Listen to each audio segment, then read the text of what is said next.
Frêmito, o podcast vascular do perfil O Fogart da Madrugada.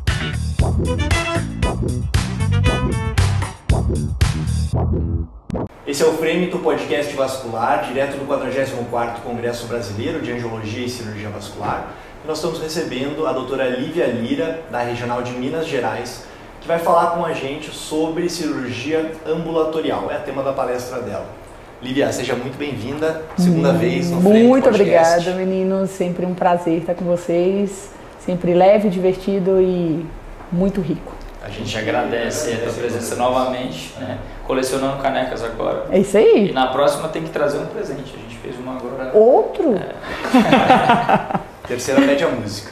Lívia, queria começar perguntando, na verdade, a indicação pro paciente é cabível para todo mundo? Eu consigo todo paciente tratar de forma ambulatorial? Não.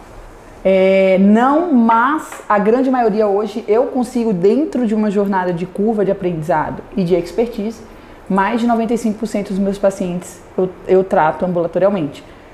O que tem que ser considerado? Quem é o paciente, então, se ele tem condições físicas de saúde, qual o risco cirúrgico desse paciente, se ele está apto a um procedimento ambulatorial.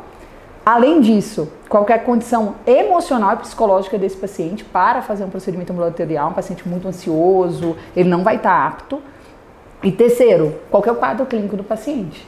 Mas hoje, com estratégia de estagiamento do tratamento, a gente consegue, em etapas, tratar casos grandes, usando a complexidade da hemodinâmica a nosso favor, e com isso, tornando possível o tratamento ambulatorial com resultados muito satisfatórios, né? De forma bem sucinta, o que é o estagiamento do tratamento?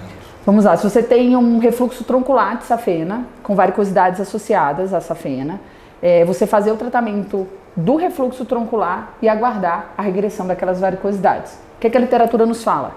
Se essas varicosidades tiverem origem safênica e até 6 milímetros, mais da metade regride completamente, você não faz mais nada depois, tá? E mesmo que ela não regrida completamente, quase 90% pelo menos reduz o calibre e você consegue fazer um tratamento depois menos agressivo, menos invasivo, com a recuperação mais rápida, tá? Então seria isso. Isso daí você já, no seu planejamento pré, você já orienta isso para o seu paciente, a gente vai tentar isso, vou fazer estagiado, vou tratar a tua safena, e a gente vai fazendo isso, e a depender de como for, a gente vai ter que fazer isso ou esse caminho. Exatamente, e aí você tem que individualizar, inclusive, quem é o paciente, no sentido de, às vezes é um paciente que mora fora do país, ou mora em outro lugar, e mesmo estagiando, você tem que fazer o máximo que você pode, mantendo o conforto e segurança do paciente. Procedimento ambulatorial não é levar o hospital para dentro do consultório, fazer procedimento de 4, 5, 6 horas dentro de um consultório. Você tem que entender que você não está no hospital e manter a segurança e o conforto do seu paciente.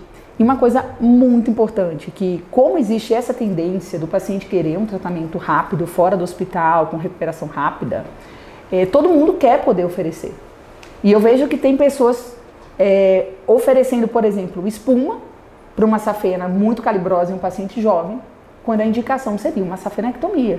Então faz o melhor que você pode com o que você tem na sua mão, agora, mantendo a excelência e o resultado de longo prazo do seu paciente. Sem pular Eu etapas. queria entender assim, como você faz na tua prática e como você lida com a ansiedade das pacientes quando elas falam assim, não, eu já vou fazer o procedimento, eu quero que resolva tudo, tira todos os meus vasinhos. Eu escuto isso no consultório, resolve de uma vez. Você está falando de estagiamento de tratamentos, meter o paciente primeiro ao eixo safênico, depois voltar para complementar. Qual que é a tua resposta para essa pergunta ou para essa afirmação de consultório? Primeira coisa, não apareceu hoje, não vai sumir amanhã. Varizes é uma doença complexa e eu tenho que ser muito realista com o que a gente vai entregar. Ir para o hospital não é um problema, mas a ilusão de que você vai fazer uma anestesia, dormir e acordar sem varizes não existe. Todo o tratamento ele vai ser estagiado, seja uma primeira etapa no hospital e posteriormente um acompanhamento estético dentro do consultório ou etapas, todas elas acontecendo no consultório. Mas a ansiedade do paciente, eu sou muito franca com ele de dizer, isso não vai sumir do dia para a noite. E eu sou muito clara numa linha de tempo de tratamento, de aquela etapa vai durar, por exemplo, 6 meses, você vai vir aqui 4 vezes com esses intervalos de 30, 60, 90 dias, E você precisa de paciência para o resultado. Assim como é na cirurgia plástica, na dermato, eu acho que é muito mais a gente controlar a nossa ansiedade. E entender que a gente não consegue entregar um resultado rápido como elas imaginam e como a gente gostaria. Entendeu? Então, dessa forma, alinha. Você sabe que eu acho que o estigma de varizes na sociedade joga contra. Porque às vezes a varize é só uma aplicaçãozinha. Para que tanta ciência? Às vezes a paciente chega com essa ideia no consultório e você tem que desconstruir isso. Eu vou te fazer uma pergunta que me fizeram ontem aqui num jantar, num congresso. A gente saiu jantar e um colega me fez. Porque ele está nesse momento, ele está muito bem estabelecido numa cidade, ele é assistente de um hospital e ele quer fazer a migração para o tratamento ambulatorial. E o questionamento dele é: 80% dos meus pacientes têm convênio. Eu não consigo fazer reembolso ou operar pelo convênio na minha clínica. Tem alguma tática para ele conseguir entrar nesse mercado, ou que pague particular, ou que o paciente entenda que mesmo tendo convênio, o tratamento de varize ele vai fazer privado? Sim, sem dúvida. Inclusive eu escrevi um artigo para a regional do Rio de Janeiro sobre isso, de transição de convênio para particular. E a gente consegue usar o convênio de uma maneira inteligente, estratégica. Então você vai captar o paciente para a consulta e dentro de um planejamento que vai ser estabelecido, na linha do tempo ele vai saber: isso aqui o teu plano cobre. O resto do seu tratamento vai acontecer dessa forma e o valor do investimento é esse. Mas veja, o tratamento estético eu concordo plenamente, mas e para o funcional? O cara que tem, por exemplo, eu sei que você faz varizes de grande calibre em consultório, né? Você trata isso lá. Como que eu falo para ele? Ele tem um bom plano de uma operadora, eu falo: olha, eu não vou fazer no hospital, pela sua operadora, nós vamos fazer no consultório. Nesse estágio, Arthur, você vai ter que desvincular do convênio. Aí vai ser uma estratégia muito mais sua de saber quanto que eu preciso para ter uma saúde financeira, o que eu vou fazer para ter esse retorno financeiro, para eu ter paz, para perder para ganhar. Não tem jeito. Aí se o paciente que você está atendendo do convênio, você propõe, dizendo que eu tenho de melhor para te oferecer uma termoablação aqui no consultório, e todos os seus pacientes não convertem, você está conversando com o paciente errado. Você não é obrigado a fazer cirurgia ambulatorial. Você pode continuar fazendo escleroterapia e cirurgia, que vai ter público para isso. Mas se você quiser caminhar para esse outro mundo da flebologia moderna, vai ter que perder para ganhar, não tem jeito. Então talvez a dificuldade desse colega é só que ele está atendendo o nicho errado. Sim. Ele não vai conseguir fazer a conversão do paciente que é adepto à operadora e que quer usar tudo pela operadora. Esse daí não. Existe o paciente, eu atendo muito paciente com convênio. E o paciente vai e eu falo: olha, eu te dou os relatórios, te auxilio no teu reembolso, ele vai pagar. Particular, o fato de eu não fazer no hospital cria um diferencial muito grande, entendeu?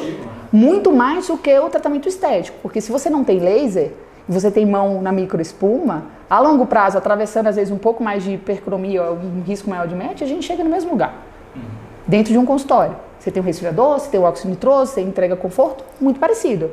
Mas o tratamento de varizes complexas agrega um valor muito grande. E virou o jogo para mim isso daí, tá? Mas não é para todos os pacientes, no sentido de que existe dois tipos de público. O que percebe valor e o que percebe preço. Perfeito. Cara, eu tive um insight esses dias muito bom, que é o seguinte: eu dedico 10 anos da minha vida quase a tratar varizes com excelência, entendendo tudo que tem de melhor no mundo e indo atrás para ser cada dia melhor. Todos os dias eu reflito no meu dia o que é que eu poderia ter feito de melhor. O paciente que dá match comigo, ele se importa muito com as varizes dele. Ele quer realmente um tratamento diferenciado. Para ele é importante. E não precisa ser importante para todo mundo. Se para outra pessoa aquilo ela não percebe valor, tá tudo bem. Então, talvez estagiar até isso, né? Essa transição. A gente falou do tratamento estagiado, seria uma transição estagiada. Você passou ali, às vezes, você começa a fazer um pedaço pelo convênio, um pedaço pelo outro, já entendendo que eu tô migrando para cá. Exato, você tem que saber onde você quer chegar. Mas, por exemplo, eu tenho um convênio, tem que ter muito cuidado. Você vai falar, levar o paciente para o bloco cirúrgico e falar: vou te cobrar a parte da termoablação para não caracterizar a dupla cobrança. Então, a sua falta de coragem, na verdade, de se posicionar, te faz criar um jeitinho e que você não vai estar correto. Todo mundo faz, mas não está certo. Né? Então, assim, para não ter... Aí você pode levar o paciente para o hospital, por exemplo, e cobrir a parte hospitalar, cobrir o anestesista e falar: olha, a técnica que eu posso te oferecer, que é melhor que na literatura, ela vai te trazer um resultado a longo prazo semelhante à cirurgia. Eu sou muito clara com o paciente com isso, mas com uma jornada de recuperação mais rápida. Tá? Então, eu posso te cobrar parte dos honorários referentes a esse tratamento, ao material e tudo mais. Aí você vai transicionando, entendeu? Sensacional.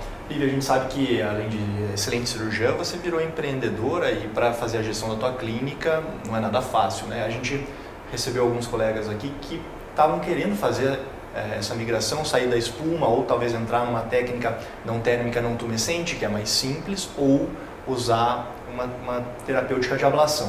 Queria que você me falasse, dentro da tua empresa, que é a tua clínica, como é que foi o processo de migração para você virar de um nível 1 para nível 2 de clínica ou até um nível 3?